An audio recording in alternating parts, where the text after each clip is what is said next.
Hello friends, welcome back to our channel SJ Gupta.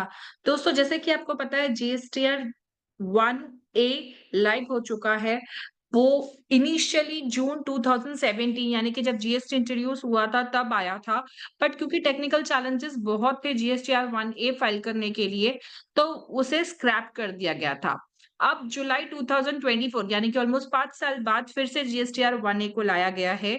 GSTR 1A में आपने जो भी डिटेल्स मिस कर दी जीएसटीआर 1 में फाइल करने के लिए, वो आप 1A के थ्रू उसको अमेंड करके या फिर ऐड करके फाइल कर सकते हैं। अगर मान लीजिए कोई सेल्स छूट गई है तो उसे आप 1A में दिखा सकते हैं। कोई नंबर्स आपसे रॉन्ग चले गए हैं तो आप उसे 1A में दिखा सकते हैं एंड रेक्टिफाई करके फाइल कर सकते हैं। जीएसटीआर 1A आपका तभी ओपन हो जाएगा जब आपने जीएसटीआर 1 फाइल किया है। उसके बाद ही 1A ओपन होगा एंड वो तब तक ओपन हो रहेगा जब तक आप अपना जीएसटीआर 3B फाइल नहीं कर देते हैं। अगर 1A एक ऑप्शनल रिटर्न है, तो ज़रूरी नहीं है कि आप उसे फाइल करना ही है। अगर आप 3B फाइल कर देते हैं, तो ऑटोमैटिकली आपका 1A क्लोज़ हो जाता है। हमारे आज की वीडियो में हम देखने वाले हैं कि जीएसटीआर 1A पोर्टल पे कैसा दिखता है एंड उसे आप कैसे फाइल करेंगे। अगर आपको 1A क्या होता है और उससे रिलेटेड कोई क्वेरीज है तो उसके लिए हमने एक अलग वीडियो बनाया है जिसका लिंक मैं नीचे डिस्क्रिप्शन बॉक्स में दे दूंगी। आप चाहिए तो उसे भी चेक कर सकते हैं। दोस्तों, वीडियो पे आगे बढ़ने से पहले अगर आपने मेरे चैनल को अभी तक सब्सक्राइब नहीं किया है तो प्लीज नीचे दिए गए सब्सक्राइब बटन को प्रेस कीजिएगा। बटन को प्रेस करते ही बाजू में एक बेल बटन आएगा, उसे भी प्रेस कीजिएगा ताकि नेक्स्ट टाइम हम कोई भी वीडियो अपलोड करें तो वो आपको ऑटोमेटिकली नोटिफाई किया जाए। उसके अलावा हमारे काफी सारे ऐसे वीडियोस होते हैं जैसे कि टीडीएस रिटर्न कैसे बनाना है, जीएसटी रिटर्न को कैसे फाइल करते हैं, कैसे बुक्स ऑफ अकाउंट्स रिव्यू करते हैं जीएसटी पर्सपेक्टिव से, इनकम टैक्स पर्सपेक्टिव से, एमएसएमई प्रोविजंस और ऐसे बहुत सारे वीडियोस हैं जो मेंबर स्पेसिफिक वीडियो हैं। तो अगर आप हमारे चैनल के मेंबर बनना चाहते हैं तो नीचे दिए गए ज्वाइन बटन पे क्लिक कीजिए और हमारी मेंबरशिप का फायदा उठाइए। चलिए देखते हैं जीएसटीआर 1 पोर्टल पे। ये मैंने लॉगिन कर लिया है एंड मैं मेन पेज पे आ चुकी हूँ, रिटर्न के मेन पेज पे। तो ये देखिए जुलाई पीरियड के लिए जीएसटीआर 1 है और जीएसटीआर 1A भी ओपन हो चुका है। क्योंकि मैंने जीएसटीआर 1 फाइल कर दिया है तो मेरा जीएसटीआर 1A मुझे दिखने लग गया है प्रिपेयर ऑनलाइन ऑप्शन से। यहाँ मेरा 3B अभी तक फाइल नहीं हुआ है इसलिए मेरा 1A ओपन है और वो मुझे अलाउ कर रहा है चेंजेस करने के लिए। जब मैं 1A पे प्रिपेयर ऑनलाइन पे क्लिक करूँगी तो मुझे ये कुछ इस तरीके का पेज आएगा। ऐसा सिमिलर पेज हमें जीएसटीआर 1 में भी दिखता है। बट ध्यान दें ये 1 नहीं 1A है। जिस तरह जीएसटीआर 1 में आपको 4A, 4B, 6B दिखता है, 5 में B2C इनवॉइसेस आते हैं, 6A में एक्सपोर्ट इनवॉइसेस आते हैं, 7 में B2C एंड सो ऑन। उसी तरह जीएसटीआर 1A में भी सेम टैब्स है। तो जीएसटीआर 1A बेसिकली एक रेप्लिका है जीएसटीआर 1 का। आपने अब जो भी सेल्स मिस की है या जो भी चीजें मिस की हैं शो करना जीएसटीआर 1 में, आप जीएसटीआर 1A में शो कर सकते हैं।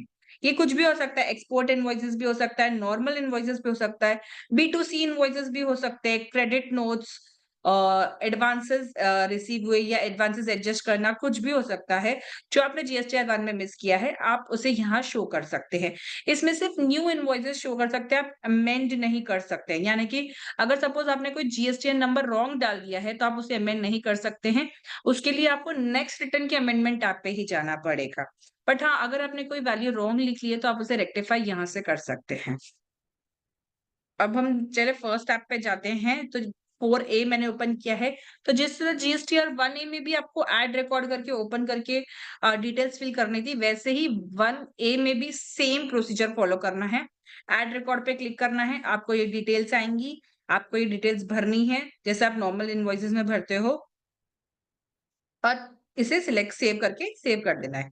यहाँ पर देखिए मैंने इनवॉइसेस डाला है, उसके एचएसएन समरी डाल दिया और डॉक्यूमेंट इशूड भी डाल दिया है। अब मैं जनरेट समरी पे क्लिक करूंगी।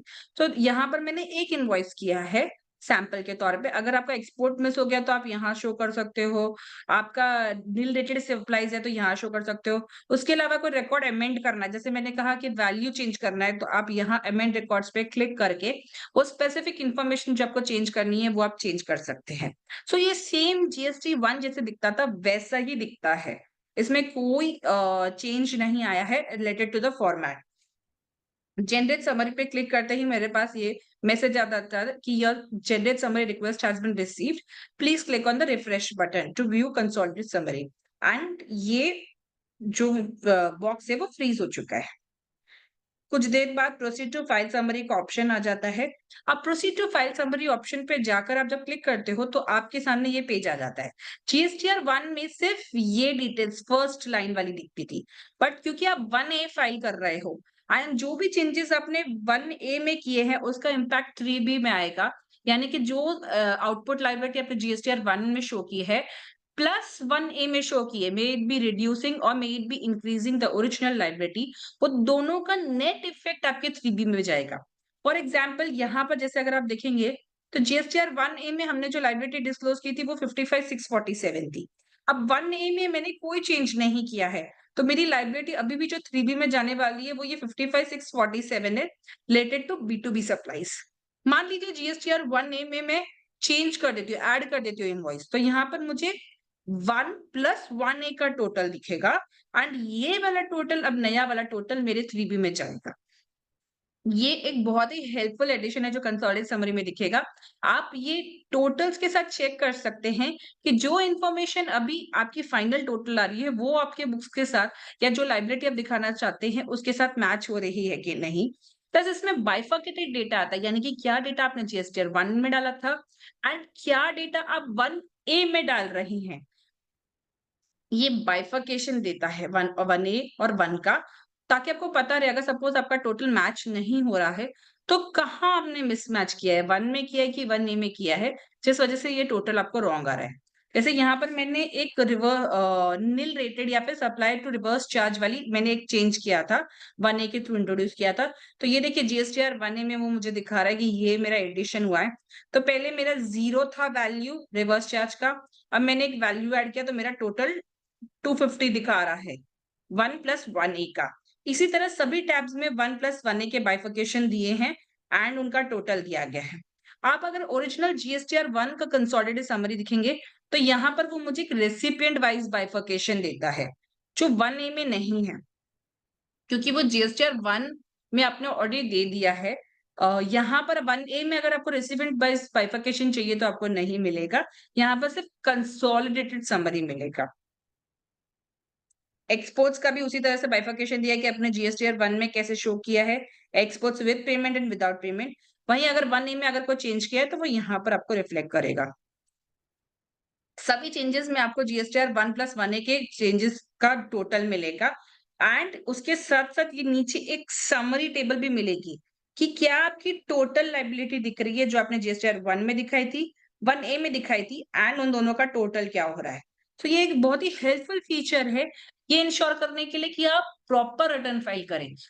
यहाँ पर फाइल स्टेटमेंट करने से पहले आपको चेक करना है कि आपका जो टोटल लायबिलिटी आ रहा है वो प्रॉपर है कि नहीं। अगर मान लीजिए वो प्रॉपर नहीं है तो आप चेक कर सकते हैं अपनी total liability as per 1 and total liability as per 1A, ताकि आपको पता चले कि क्या आपने मिस किया है एंड अकॉर्डिंगली उसका इफेक्ट आप 1A में दे दें अपनी रिटर्न फाइल करने से पहले। दोस्तों एक चीज ध्यान दिया जाए कि आप जो भी चेंजेस 1A में करने वाले हैं वो आपके जो कस्टमर है उसको अभी के जीएसटीआर 2B में नहीं दिखेगा, उसको नेक्स्ट मंथ के 2B में दिखेगा। सो अगर आपको ऐसा लग रहा है कि आपने 1A में फाइल कर दिया है तो अभी भी आपके कस्टमर के 2B में क्यों नहीं दिख रहा है, तो उन्हें वेट करना होगा, उन्हें नेक्स्ट मंथ के 2B में दिखेगा। हाँ, बट अगर 2A देखेंगे तो उनको वो ये चेंज वहां पर रिफ्लेक्ट होते हुए दिखेगा। जब आप श्योर हो जाएं कि ये चेंजेस प्रॉपर हो चुके हैं, तब आप फाइल स्टेटमेंट ऑप्शन पे जाएंगे एंड यहाँ पर अपने फाइनल पेज पे आकर आप फाइल विद डीएससी या ईवीसी जो भी एप्लीकेबल है वो ऑप्शन को सिलेक्ट करके फाइल करेंगे। अब यहाँ पर एक क्वेश्चन मुझे अभी भी आया है लाइव चैट के ऊपर कि अगर मान लीजिए मैं जीएसटीआर 1 फाइल कर रहा हूँ एंड उसमें मैंने कोई चेंजेस सेव करके रख ले लेकिन सबमिट नहीं किए हैं, तो क्या फिर भी मैं जीएसटीआर 3 भी फाइल कर सकता हूँ? तो यहाँ पर डिपार्टमेंट ने एक एफएक्यू इशू किया है कि अगर मान लीजिए ऐसा कोई सिचुएशन आता है जहां आपने 1A पे कुछ डिटेल्स भर के रखी है लेकिन सबमिट नहीं किया है, तो हो सकता है कि 3B फाइल करते वक्त आपको टेक्निकल चैलेंजेस आए। उस केस में आपको 1A को डिलीट करना है, यानी कि आपके 1A में आपने जो भी डिटेल इन्फॉर्मेशन फिल की है उसे डिलीट करना है एंड फिर जाके अपने 3B को फाइल करना है। उसमें सेकंड क्वेश्चन मेरे पास एक ये भी आया है कि क्या मेरा 3B मैं फाइल कर सकता हूँ पोस्ट फाइलिंग माय 1A? तो यस, आपका वो ही प्रोसीजर होगा। आपको पहले अपना जीएसटीआर 1 फाइल करना है, उसके बाद जीएसटीआर 1A में अगर आपने कोई चीज़ें छोड़ दी हैं, तो वो 1A को फाइल करना है एंड उसके बाद आपका 3B में फाइल करना है, क्योंकि आपका जो 3B का डेटा है, वो 1 प्लस 1A है। सो आपका 3B तभी फाइल होगा जब आपका 1 प्लस 1A फाइल हो चुका है। सो ये था, इस तरह से आपको 1A फाइल करना है। अगर इस टॉपिक से रिलेटेड कोई भी क्वेरी है, तो आप नीचे हमारे कमेंट सेक्शन में लिख सकते हैं। हमारी टीम आपको रीच आउट करके उसे आंसर करेगी। सो आई होप दोस्तों आपको ये वीडियो अच्छा लगा हो तो लाइक कीजिए, ज़्यादा से ज़्यादा लोगों के साथ शेयर कीजिए और हाँ, हमारे चैनल को सब्सक्राइब करना नहीं भूलिएगा और ऐसे वीडियोज़ देखने के लिए। आप यूट्यूब के अलावा हमें फेसबुक, इंस्टा ट्विटर और लिंक्डइन पे भी फॉलो कर सकते हैं। Thank you.